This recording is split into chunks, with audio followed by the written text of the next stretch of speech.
Gallup does this global survey of the workforce every year, and they came out with one this past August. And they said that globally speaking, 23% of the workforce is engaged in what they're doing for work. In the US, it's 31%, but the vast majority are not. So it's kind of sad. The mistake is a lot of planning without enough prior dreaming. Very good at planning and setting goals and measuring progress toward achieving them. Not enough prior dreaming about the life you want to have in the first place. Welcome to Notre Dame Stories, the official podcast of the University of Notre Dame, where we push the boundaries of discovery, embracing the unknown for a deeper understanding of our world.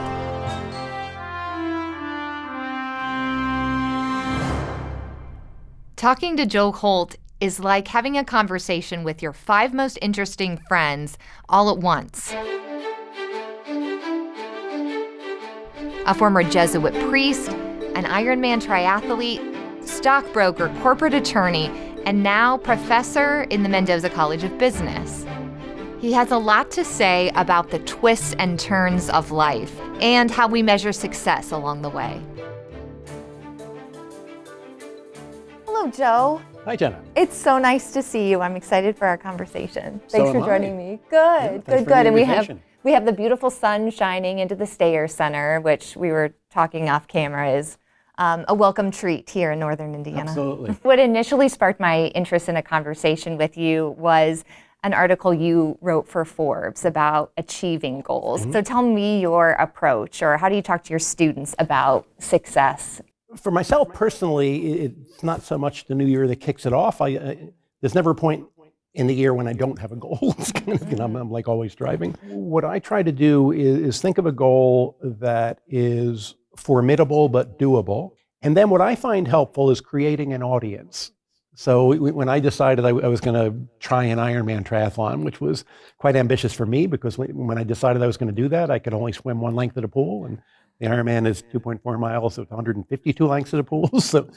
But I had some friends who had completed Ironman triathlons, and I told them I was going to do that. So that's my audience. So when you do that, those are people who are going to check back in with you. Hey, how's that going? You're making progress. How's the training going and everything? It just makes it more likely you'll stick with it. I think a lot of times people set a goal and they don't tell anybody about it, and then it's easier to drop it when you haven't told anybody about it, when you've kind of gone public. And I did a social media post, I'm going to try this. Mm-hmm. And then that kind of commits me to it a little more. So that is something that I found helpful. Let's talk a little bit more about goals, Joe. What makes a good goal? How do we know we're pushing ourselves enough, but not too hard, that we still can have those small, manageable milestones? It's a great question. I think to me, a good goal is one that helps you to grow in some important area of life without stressing you out. So it's kind of and Jim Collins says about, big, hairy, audacious goals, that there ought to be a gulp factor. Like it shouldn't be a layup. It shouldn't be super easy. If you're 100% confident you're going to achieve it, then it's not ambitious enough. So there ought to be like me doing the Ironman. Oh my God, can I do that? Kind of thing. There ought to be a gulp factor, but there shouldn't be a freak out factor. So it shouldn't be a layup, but it also shouldn't be a half court shot. Okay. Maybe a 3-pointer. If a 3-pointer is attainable for you, which it's not for me.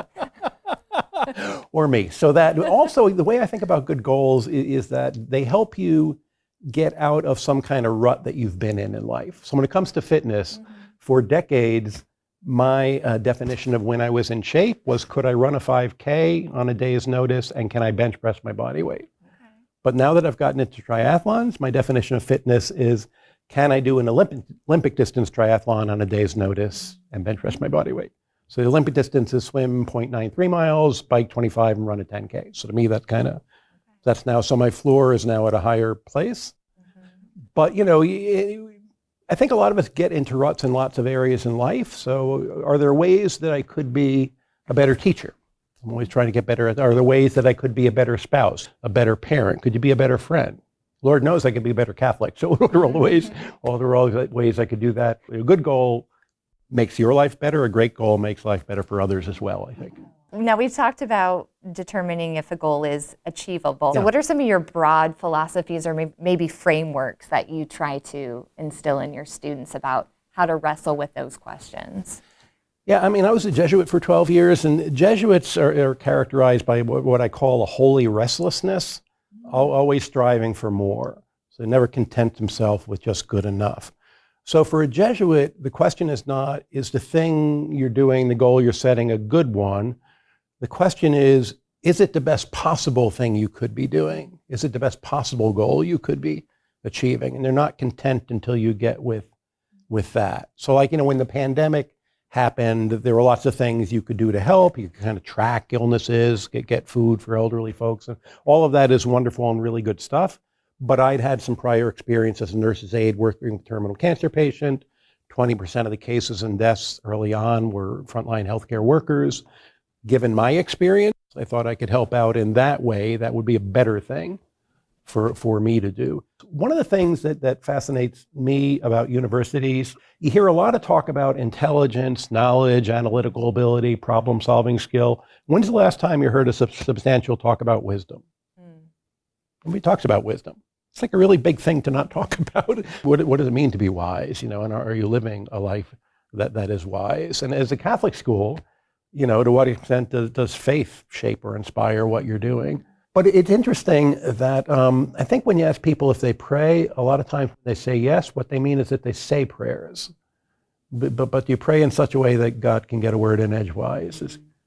George Bernard Shaw, the Irish playwright, wrote this play, St. Joan of Arc. And there's a scene where the king brings St. Joan before him, and she talks about God communicating to her with these voices, telling her what to do.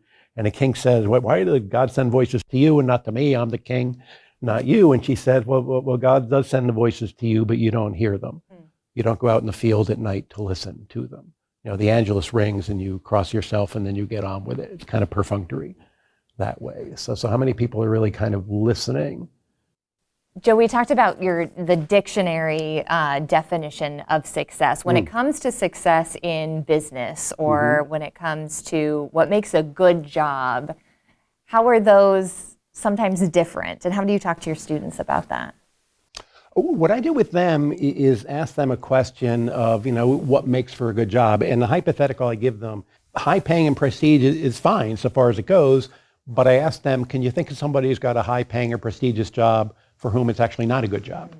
So what are the other things that go into it being, that's fine so far as it goes, but what else goes into it being a good job? And they think of things where, it's not consistent with your values and beliefs. I always ask them, are you going to be working someplace where you can be who you are, morally and spiritually speaking?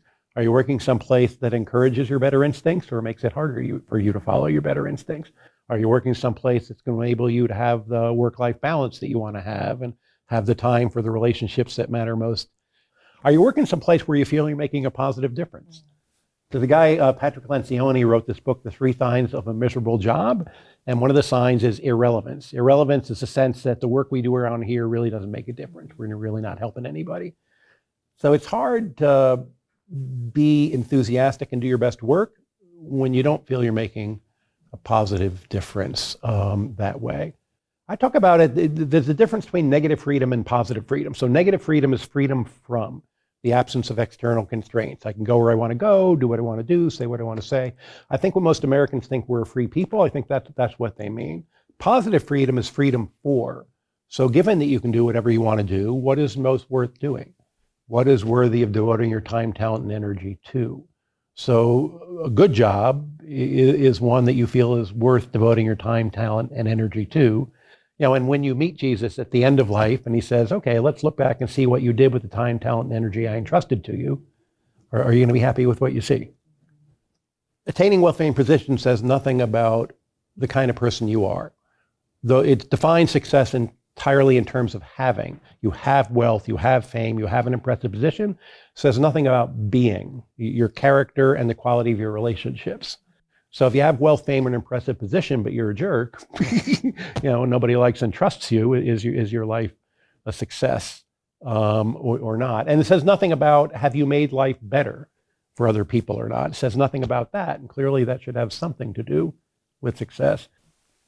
And what you're touching on too, I think, Joe, gets to my final question, which is your own professional career and personal life has had so much variety. And so in working towards whatever you were working at the time or your larger goals, how have you left space for God to bring you into a new direction? And what advice would you have for us when we know we need to slow down and listen to where we should be as well? Psalm 46, verse 10, be still and know that I'm God. I think for our culture, really great at getting things done. I don't think we're very good at being still. Not something, most of us really need to be on the go. Actually, the last day of class when I teach ethics is devoted to the topic of solitude and self-reflection, just that kind of being quiet, because if you don't somehow build that into life, that's going to be a problem. But I was actually the best professor, the most impactful professor I had in 26 years of school was Peter Gomes, who was a university chaplain at Harvard, and I took a homiletics course with him. And he's just a good, holy, and wise man. And he said to us, trust God, trust yourself, and trust the people of God.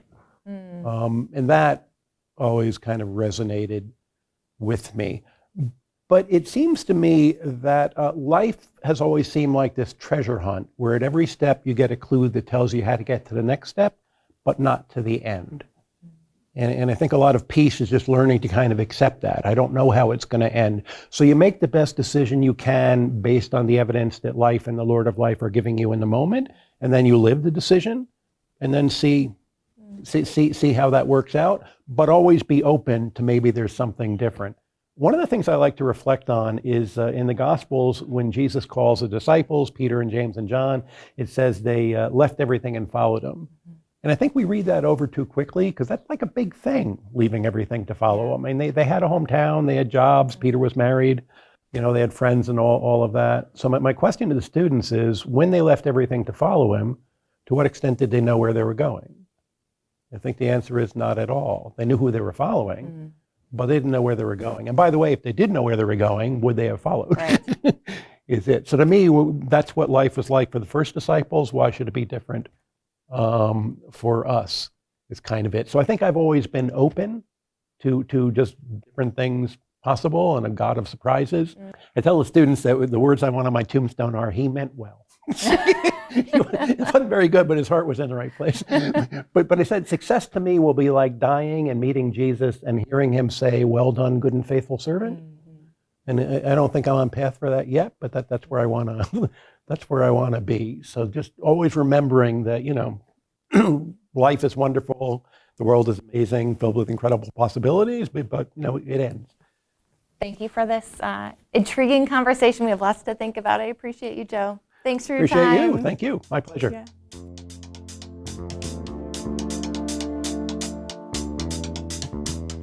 Thanks for joining us for Notre Dame Stories, the official podcast of the University of Notre Dame.